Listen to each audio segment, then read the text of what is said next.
This channel does not promote any violent, harmful, or illegal activities. All content provided by this channel is meant for an educational purpose only. নমস্কার, টিভি9 বাংলায় আপনাদের আরো একবার স্বাগত জানাই। আমি শুভজিৎ রয়েছি আপনাদের সঙ্গে। আর 7টা মানে আপনারা জানেন আপডেট বাংলা। আজ আপডেট বাংলার শুরুতে ব্যারাকপুরের দিকে আমাদের নজর রাখতেই হবে। তার কারণ আজ উত্তর ব্যারাকপুর পুরসভার ভাইস চেয়ারম্যানের ঝুলন্ত দেহ উদ্ধার হয়েছে এবং সেটাও বাড়ির ছাদ থেকে। পরিবার এবং প্রতিবেশীদের দাবি যে সত্যজিৎ বন্দ্যোপাধ্যায়কে ব্ল্যাকমেল করা হচ্ছিল। প্রশ্ন হচ্ছে কি কারণে, কিভাবে, কে ব্ল্যাকমেল করছিল, পুলিশ কি বলছে দেখুন ইন ডিটেল। ভিডিও দেখিয়ে ব্ল্যাকমেল, তার জেরেই কি আত্মঘাতী ভাইস চেয়ারম্যান? শনিবার 7 সকালে উত্তর ব্যারাকপুর পুর এলাকায় তুমুল উত্তেজনা। কারণ বাড়ির চিলেকোঠা থেকে উদ্ধার পুরসভার ভাইস চেয়ারম্যান সত্যজিৎ বন্দ্যোপাধ্যায়ের ঝুলন্ত দেহ। এক প্রত্যক্ষদর্শী জানান, 10টার সময় ফুল তুলেছি, তখনই দেখছি ঝুলন্ত। খবর পেয়ে ঘটনাস্থলে পৌঁছন ব্যারাকপুর পুলিশ কমিশনারেটের ডিসি নর্থ ও নোয়াপাড়া থানার পুলিশ। পুরসভার চেয়ারম্যান জানিয়েছেন, বৃহস্পতিবার আমার সঙ্গে 2 ঘন্টা ছিল, একদম খোলাখুলি, কিচ্ছু বুঝতে পারিনি, বোঝা যায়নি কিছু না। তবে পরিবার সূত্রে খবর, গত বৃহস্পতিবারের পর থেকে নিখোঁজ ছিলেন সত্যজিৎ। আর শনিবার সকালে তার ঝুলন্ত দেহ উদ্ধার। প্রতিবেশীদের দাবি, মানসিক চাপে ছিলেন ভাইস চেয়ারম্যান। তার ভেতরে একটা কষ্ট ছিল, কষ্ট আমরা বলতে পারবো না, উনি হয়তো কাগজপত্র লিখে গেছে। সূত্রের খবর, দেহের পাশে 2.5 পাতার একটি চিঠি উদ্ধার হয়েছে। প্রতিবেশীদের দাবি, মহিলা সহ একাধিক ব্যক্তি ভাইস চেয়ারম্যানকে ব্ল্যাকমেল করত।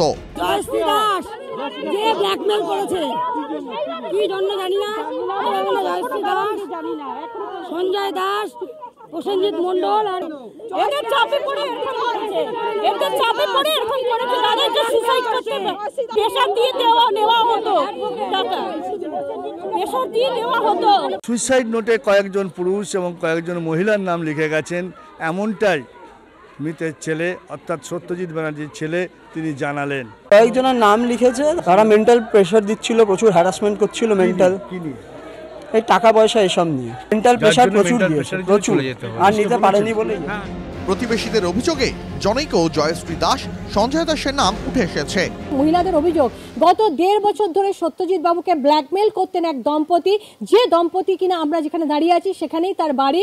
সেই দম্পতি একটি ফেক ভিডিও প্রচার করতেন এবং সেই ফেক ভিডিও যাতে বাইরে চলে আসবে এরকম ভয় দেখাতেন তাকে। এবং গত 1.5 বছর ধরে সত্যজিৎ বাবুর কাছ থেকে কয়েক লক্ষ টাকা তারা হাতিয়ে নিয়েছেন। সত্যজিৎ ব্যানার্জি চিনতেন আপনি বা আপনার ওয়াইফ? না না না, কিন্তু উনি যে সুইসাইড করেছেন সেখানে লেটারে আপনাদের দুজনকার নাম রেখে গেছেন। আমার নাম, আপনার ওয়াইফের নাম এবং আপনার নাম। তাহলে ভুল হচ্ছে ম্যাম। আমি মানে আমার ওয়াইফও ওনার সঙ্গে কি ছিল, আর আমিও তো কাজে থাকি, আমার তো এগুলো জানা নেই। কিন্তু হ্যাঁ, উনি আমাকে কাকু মানে আমার বউকে ফোন করতো, বলতো বৌমা, ঠিক আছে, আমাকে কাকু কাকু বলতো। কোন ভিডিও দিয়ে ব্ল্যাকমেলিং করতেন আপনারা? না না না না, ওনার সঙ্গে ওইসব নিয়ে আমাদের কোনো কথাই নেই। তৃণমূল কাউন্সিলর তথা ভাইস চেয়ারম্যানের মৃত্যুতে শোকে পাথর গোজা পাড়া। কি হয়েছিল জানি না, মানুষটার কথা খালি বলছি যে আমরা আমাদের মানে সর্বস্ব হারালাম, ভগবান হারালাম। লোকে পুজো করে তো এইসব ভগবান কিছু না, ভগবান হচ্ছে ইনি, মানুষের জন্য ইনি সদা সর্বদা নিজের সবটুকু দিয়ে। ওনার মুখে কোনো সময়ের জন্য রাগ দেখতাম না। যদিও পুলিশ বলছে একদম প্রাথমিক পর্যায়ে আছে, আমি এটা নিয়ে বিশদ মন্তব্য করতে এই মুহূর্তে রাজি নই। সুইসাইড নোট পাওয়া গেছে, আমরা একটা পেয়েছি ডকুমেন্ট, সেগুলোকে ভেরিফাই করে দেখছি। আত্মহত্যা নাকি অন্য কিছু, উত্তর ব্যারাকপুর পুরসভার ভাইস চেয়ারম্যানের রহস্য মৃত্যুতে রহস্য কিন্তু ক্রমশই বাড়ছে। ক্যামেরায় বিশ্বজিৎ ও বিনোদের সঙ্গে অনন্ত ও দীক্ষার রিপোর্ট, টিভি9 বাংলা।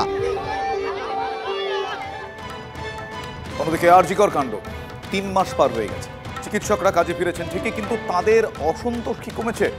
সূত্রের খবর, চিকিৎসকদের এই যে ক্ষোভ বিক্ষোভ, এই গোটা বিষয়টার তল বুঝতেই আসরে নামছেন তৃণমূল কংগ্রেসের second in command Abhishek Bandyopadhyay. Lok Sabha কেন্দ্র ডায়মন্ড হারবারে হাজার চিকিৎসকের সঙ্গে তিনি সম্মেলন করতে চলেছেন। বুঝতে চাইছেন এই মুহূর্তে তাদের মনোভাব কিরকম।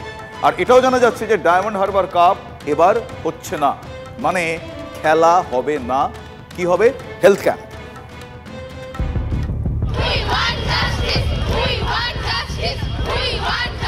সরকারি হাসপাতালে ধর্ষণ খুন, তিলোত্তমা কাণ্ডের পর গত কয়েক মাস উত্তাল হয়েছে গোটা রাজ্য।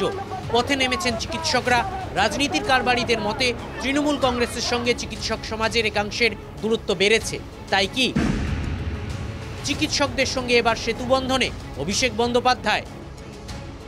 জল্পনা ছড়িয়েছে, কারণ নিজের লোকসভা কেন্দ্রে এবার চিকিৎসকদের সঙ্গে আলাপচারিতায় বসতে চলেছেন তৃণমূলের নাম্বার 2। আরজিকর কাণ্ডের পর শাসক দলকে চেপে ধরেছিল নাগরিক সমাজ। সেই সময় অভিষেক বন্দ্যোপাধ্যায় বলেছিলেন, আমি মনে করি আইনসভায় এমন কঠোর আইন আনা দরকার যেখানে 7 দিনের মধ্যে এই খুনি এবং ধর্ষকদের একদম এনকাউন্টার করে মারা উচিত। আমাদের সমাজ এমন যে কোনো ঘটনা না ঘটলে আমাদের ঘুম ভাঙে না। তৃণমূল সেনাপতি কি সেই ঘুম ভাঙাতে চাইছেন? চিকিৎসকদের মনের কথা জানতে চাইছেন? কারণ ডায়মন্ড হারবার লোকসভা এলাকায় এবার চিকিৎসকদের সঙ্গে আলাপচারিতায় বসতে চলেছেন তৃণমূল সেনাপতি। হেলথ ফর অল শীর্ষক সম্মেলনের ডাক, প্রধান বক্তা অভিষেক বন্দ্যোপাধ্যায়। 30শে নভেম্বর আমতলা সমন্বয় অডিটোরিয়ামে সম্মেলন। 1000 চিকিৎসকের সঙ্গে কথা বলবেন তিনি। ওয়াকিবহাল মহলের মতে তিলোত্তমা কাণ্ডের পর চিকিৎসক সমাজের সঙ্গে এই আলাপচারিতা নিঃসন্দেহে রাজনৈতিকভাবে তাৎপর্যপূর্ণ। কারণ আরজিকর কাণ্ডের পর রাজনৈতিক রং ছাড়াই নাগরিক সমাজের একটা বড় অংশ রাস্তায় নেমেছিল, সরকারের বিরুদ্ধে স্লোগান তুলেছিল। মমতা বন্দ্যোপাধ্যায়ের 13 বছরের এই রাজত্বকালে তিলোত্তমা কাণ্ড একটি অত্যন্ত গুরুত্বপূর্ণ অধ্যায়, যেখানে সাধারণ মানুষ রাস্তায় নেমেছিলেন এবং চিকিৎসকদের এই আন্দোলন আলোড়ন ফেলে দিয়েছিল। দেশ ছাড়িয়ে গোটা বিশ্বে ছড়িয়ে গিয়েছিল এই আন্দোলনের রেশ। চিকিৎসকদের আন্দোলনের বিরুদ্ধে মুখ খুলে যখন কল্যাণ, কুণাল, অরূপরা দলের অস্বস্তি বাড়িয়েছিলেন, তখন অভিষেক বন্দ্যোপাধ্যায় চিকিৎসকদের একাধিক দাবিকে সমর্থন করেছিলেন। সূত্রের খবর, ঘনিষ্ঠ মহলে তৃণমূল সেনাপতি এও বলেছিলেন, সরকারি স্বাস্থ্য ব্যবস্থায় গাফিলতি রয়েছে, সেগুলি সংস্কার করা প্রয়োজন। মানুষ যে বিক্ষোভ দেখিয়েছিল তার সঙ্গত কারণ ছিল। চিকিৎসকদের সঙ্গে কথা বলে সংস্কারের সেই পথই কি খুঁজতে চাইছেন তৃণমূলের নাম্বার 2? জানা গিয়েছে ডায়মন্ড হারবারের প্রতি অঞ্চলে হেলথ ক্যাম্প চালু হবে। ডিসেম্বর থেকে জানুয়ারি পর্যন্ত এই ক্যাম্প চলবে। এবছর ডায়মন্ড হারবার কাপ হচ্ছে না, বদলে সমস্ত টাকা খরচ করা হবে হেলথ ক্যাম্পে। সরবরাহ করা হবে ওষুধ। ডায়মন্ড হারবারে তৃণমূল সাংসদের এহেন উদ্যোগকে অবশ্য কটাক্ষ করছে বিরোধী শিবির। কোনো চিকিৎসক সংগঠনের সঙ্গে বসতে চাননি, প্রথম কথা। এটা হচ্ছে ওনার দলীয় স্তরে একটা সভা ডেকেছেন, যারা আমন্ত্রিত তারা যাবে।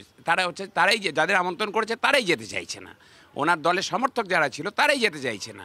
তাই জন্য হচ্ছে যে অন্যদের দিয়ে লোক ভরাবে এবং হুমকি দিতে হচ্ছে যে না এলে পরে ট্রান্সফার হবে, না এলে পরে এই হবে সেই হবে, মারধর হবে, এইসব বলছে। খোঁচা দিতে ছাড়ছেন না সরাসরি রাজনৈতিক কারবারিরাও। দিদি যা পারে না আমি তা পারি। যা ক্ষতি হয়েছে সেটাকে পুনরুদ্ধার করো। পুনরুদ্ধার করছে কে? খোকাবাবু। পরে খোকাবাবুকে বাহবা দেওয়া হবে কি দেখো খোকাবাবু পারলো। অভিষেক বন্দ্যোপাধ্যায় এখন অধীর হয়ে উঠেছেন যে উনি কখন পিসিকে ল্যাং মেরে ফেলে দিয়ে মুখ্যমন্ত্রী হবেন। তার জন্য উনি এখন ভাবমূর্তি বাড়ানোর জন্য চেষ্টা করছেন। বিরোধীরা যাই বলুন না কেন, তৃণমূল শিবিরের বক্তব্য, সকলের জন্য স্বাস্থ্য, এই নীতি মাথায় রেখে একটা ব্যাপক বড় স্বাস্থ্য শিবির, স্বাস্থ্য ওরিয়েন্টেড একটা কর্মযজ্ঞ, সেই ধরনের একটি কর্মসূচি নিয়েছেন। তার বিস্তারিত নিশ্চিতভাবে সময় এলে তিনি আপনাদের জানিয়ে দেবেন। সেই কোভিডকালেই ডায়মন্ড হারবার মডেল সংকট মোকাবিলায় পথ দেখিয়েছিল। এবার আরও এক সংকটে পথ দেখাবে ডায়মন্ড হারবার।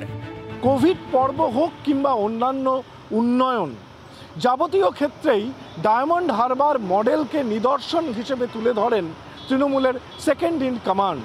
এবার চিকিৎসক সমাজের সঙ্গে সেতুবন্ধনেও কি সেই ডায়মন্ড হারবার মডেলকেই তুলে ধরতে চাইছেন অভিষেক বন্দ্যোপাধ্যায়? ক্যামেরায় তুষারের সঙ্গে সৌরভ গুহ, TV9 বাংলা, কলকাতা।